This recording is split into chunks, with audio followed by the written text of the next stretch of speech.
Gripped with uncertainty, prolonged hope and desperation, friends and families around the world have faced wondering if their loved ones are safe, hurt, or even alive. So today, here at Unexplained Mysteries, we will be taking a look at 3 people who strangely disappeared and whether they were found.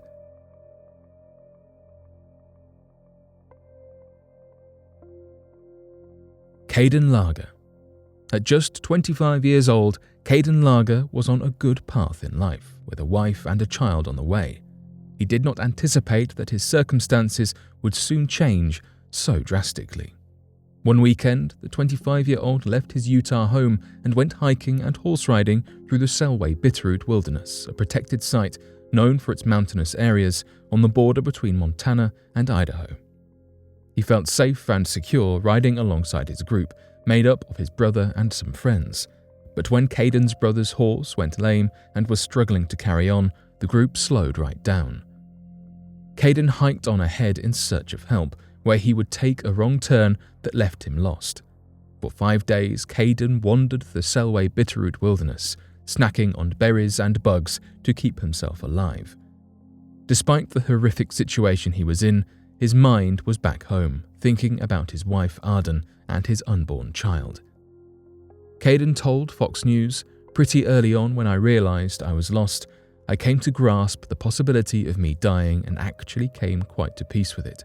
He goes on to speak about how he remembered a promise he had made to his wife, that he would be home safely and would care for the baby.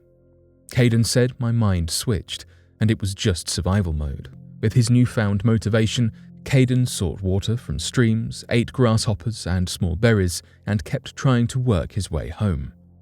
Days into his wilderness wandering, Kaden heard rescue helicopters overhead. Whilst he was desperate and overjoyed to be going home, the relief quickly turned to panic when Kaden watched as the helicopters flew overhead, missing him entirely. Panicked that his one ticket home had not seen him, he wrote out a text to Arden, in the hopes that if the worst happened, rescuers could find his phone and she would hear his message. He typed, "In case I don't make it out of here, I love you. I loved my life with you, and I'm so sorry I left you to be a single mum." Meanwhile, at Arden's end, Kaden's parents' home became command central, with all communication coordinating his rescue coming through their Montana family home. Rescue teams and volunteers worked frantically, searching for the soon-to-be dad. Arden turned to God, praying for a miracle. She told KPAX News, "I went upstairs and had a very frank conversation with God. I said, I need my husband now." 5 minutes after her prayers, she heard Kaden had been found alive and well. One of the volunteers on the rescue mission left her headlamp on the trail following a search, a clue that led Kaden to the search and rescue camp, ultimately leading him home. He stumbled in at 1 a.m. and was reunited with his family the next day. Kaden and Arden have not been deterred from hiking following this experience, even going on another trip just 2 months after this. Their son was born and named after one of the rescuers who brought Kaden home safely.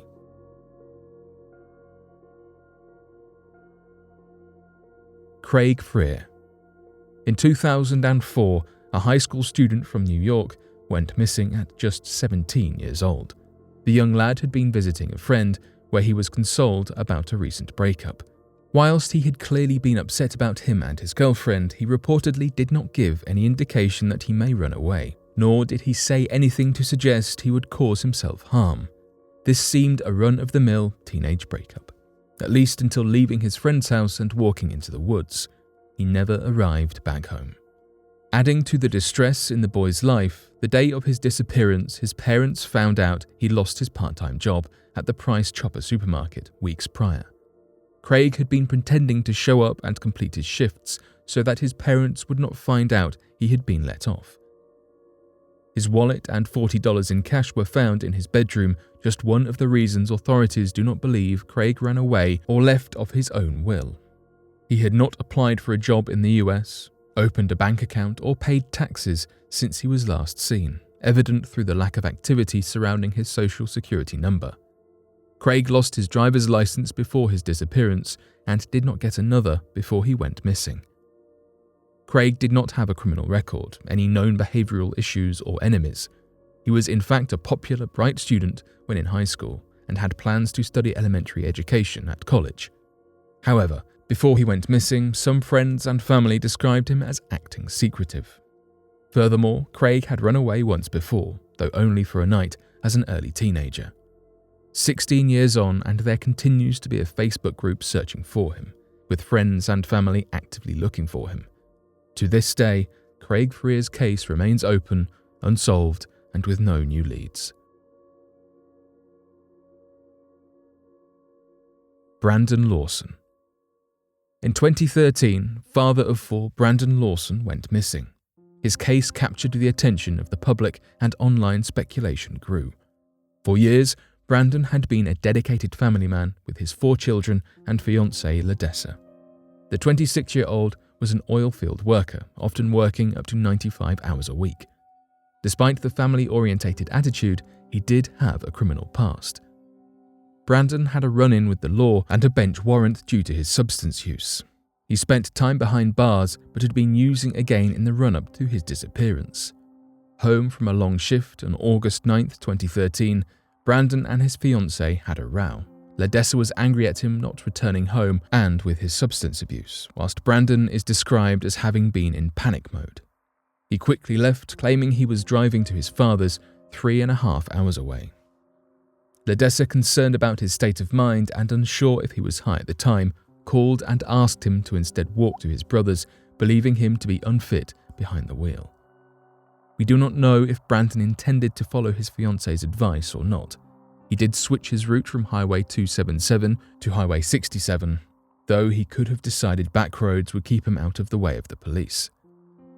Running low on gas, we know Brandon stopped to top up on his way. Ladessa remained concerned and called Brandon's brother, Kyle, seeking his help.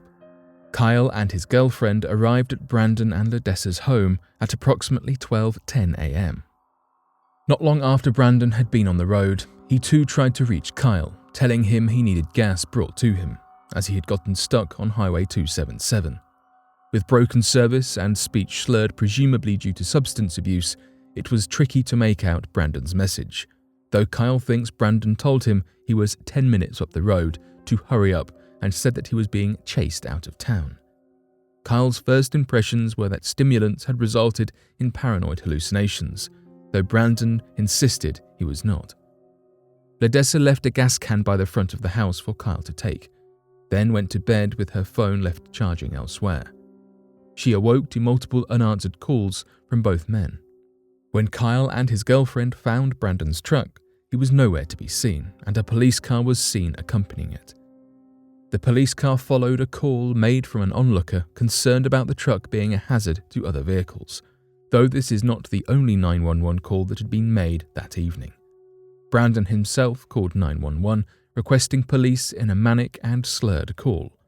He claimed people were chasing him into the woods, that he was bleeding, and some even believe there is another voice and firearm shots in the background. Recordings of the 911 call went viral and online strangers took to trying to decipher the message. No dispatcher was sent. Many believe his life was taken from him, with his claims to both Kyle and the police of him being chased, the reports of blood and his requests for the police, and the alleged second voice on the 911 call. However, investigators found no blood at the site. Some think he ran away, possibly avoiding the police for his substance abuse, trying to keep out of prison. However, he had already served time and was not afraid to be back behind bars. Some dismissed this theory as he would have been looking at a short sentence and was already working with an attorney facing the felony charge. None of his friends nor family believe he could leave his children. Finally, why would a man running from the police call 911? Perhaps the most common speculation is that Brandon was high, hallucinating and paranoid, and that he hid to escape his hallucination and passed away in hiding. This seems to be the assumption Kyle holds. We may never know what happened to Brandon Lawson on that August night in 2013. Whilst it is truly devastating when it happens, there are millions of missing persons cases worldwide. Hopefully we find a concrete answer, and hopefully it is positive news. But what do you make of these disappearances and discoveries? Be sure to let us know your thoughts in the comments section below and help us by growing this community while working to solve these unexplained mysteries. Thank you for watching, and don't forget to subscribe for more videos.